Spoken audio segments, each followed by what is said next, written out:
What's up, guys? So with all the crap going around lately, I actually haven't been able to get out to fish because a lot of the lakes and ponds around me are closed.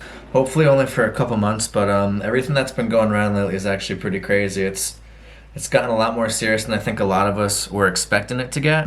I just want to take this time to let everyone know that, you know it's a hard time. I know that it sucks being trapped in our houses for weeks and weeks, but we're gonna get through this. It'll be over soon, and at the end of it, we can all get out there and we can catch those big ones.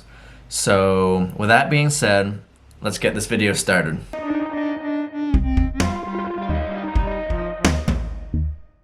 So today I want to talk about the 5 rods that I like to bring when I go kayak fishing. Big struggle for kayak fishing is you only have so many options for your gear to bring because you don't have a ton of space. It's not like a bass boat where you can throw 10, 15 rods in the boat, figure it out when you get in the water and call it a day.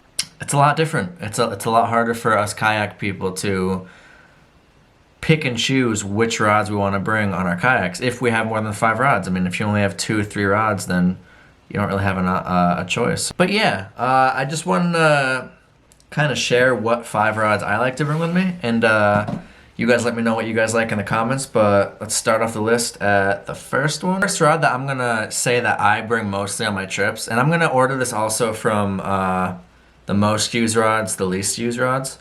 Number 1 is gonna be definitely my 7-foot medium heavy casting reel made by 6 Gill. 7-foot medium heavy is my number 1 rod that I'm always gonna bring.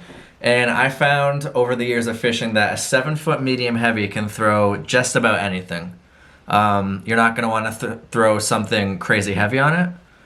You're not going to want to throw things like jerk baits and stuff. You could, but I mean, especially on a kayak, you want to have that action going down like that. So baits like that, it's easier to have a shorter stick. But 7-foot medium heavy can just about throw anything. I mean, it's a really versatile stick. A lot of things that you would throw on a 7-foot medium heavy, it's not going to be the optimal setup, but it can work for most things.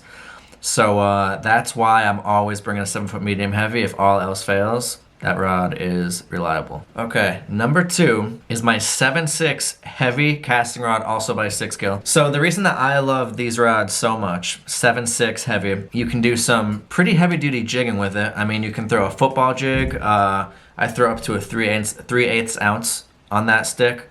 But also for frogging.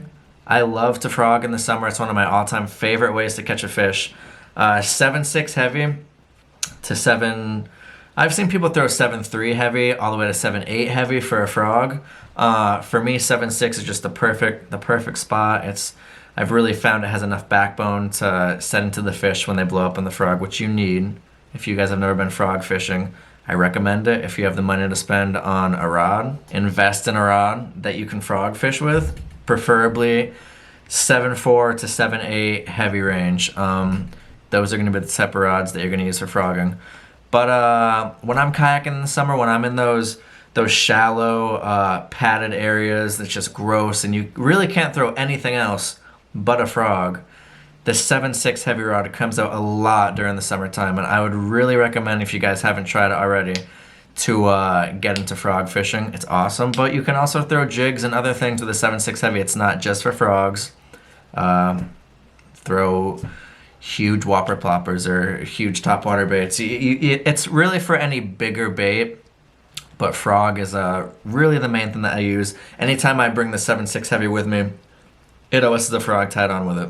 Number 3 is my 6.9 medium action fast taper spinning rod by Lew's. I love this Lew's rod. It's the Mach 2 version. I love this rod for many reasons. the rod and reel quality, they come as a combo if you want to buy them like that. Really great quality for the money. Any finesse fishing that I do throughout the day, so if it's going to be a Texas rig, or I'm going to use a drop shot or a Ned rig or a wacky rig, anything like that, I'm going to be using the spinning reel setup. People do use casting setups for stuff like that. I mean, you have to have a really, really nice casting reel to get a lightweight thing out like that. I know my brother has some Shimano DC reels, which you could throw a piece of paper on those reels and it would cast it miles somehow. So if you have a reel like that, you can get away with throwing really light, like a weightless Senko. You could throw it on a casting, but for the most part, I don't have that, so I prefer to use a spinning setup. It's the only spinning setup that I have. I always have that 6'9" medium action spinning rod with me at all times. Okay, so the fourth rod that I like to bring with me, and again, this comes down to what I like to fish. I like to throw crankbaits, I like to throw swim jigs. So for me, I'm gonna be bringing a 7.3 medium heavy casting rod. So yeah, so it all comes down to just, I really love to throw, especially swim jigs. It's one of those lures that you can really throw in any situation. I do a lot of summer fishing in those small rivers that get overgrown, weeds everywhere. The only thing you can throw is a frog, or you can throw a swim jig through all that crap. So I love to bring a rod with me that can throw that. And even if there's not those conditions, I find myself throwing a swim jig a lot. I really like to fish it. Swim jig is definitely at top of the list. But also, in the fall time or early springtime, I love to throw the crankbait. If I'm on a big lake, I'll throw a crankbait. And so the 7.3 medium heavy is another, it's a good vessel for that lure. It really works. The rod has enough backbone to really set the hook, but it has a fast tapering tip, so it's forgiving. It's honestly just a really good way to throw swim jigs and crankbaits, and so I'm gonna be using it a lot. In the fifth rod, so my kayak, I have room for 5 rods. Some of you guys might have kayaks that have room for 2 rods. I used to have a kayak that only had 2 rod holders. Some people have enough rod holders that they can hold like 7 or 8. I've seen one person's kayak that held 8 rods. It's crazy. But anyways, the last rod I like to bring with me, and it depends, I might switch it up, but usually I'm gonna be bringing my 8-foot extra heavy Dobin swim bait rod. And so I think swim bait fishing is so much fun. I really don't think that there's a more fun way to catch a fish, and you're not going to catch a ton of fish when you swim bait, but you'll catch some, and typically they're going to be bigger than your average fish. I mean, you're throwing a lure that's that size. Wait, hold on. I have a swim bait. So you're going to be throwing baits like this a lot of the time. So the likelihood of hooking up to a fish is going to be a lot lower. I mean, there's only going to be so many fish that will bite.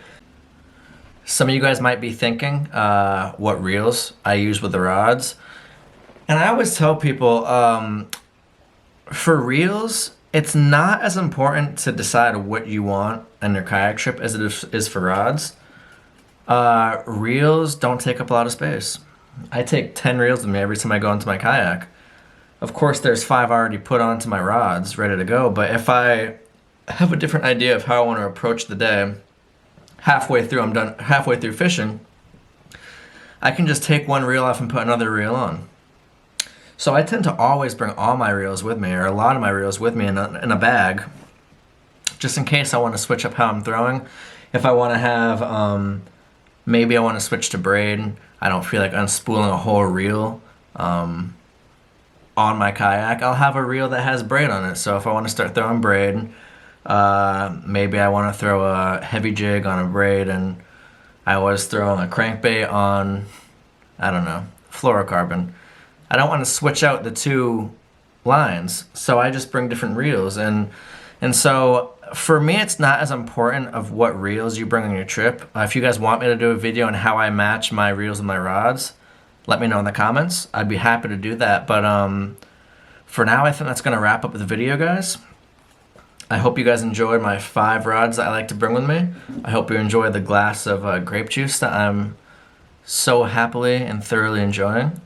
And I will catch you guys soon, hopefully on the water. Hopefully all this quarantine nonsense goes away soon and we can catch some big fish. Until then, guys, be safe, be smart, and I'll see you on the lake.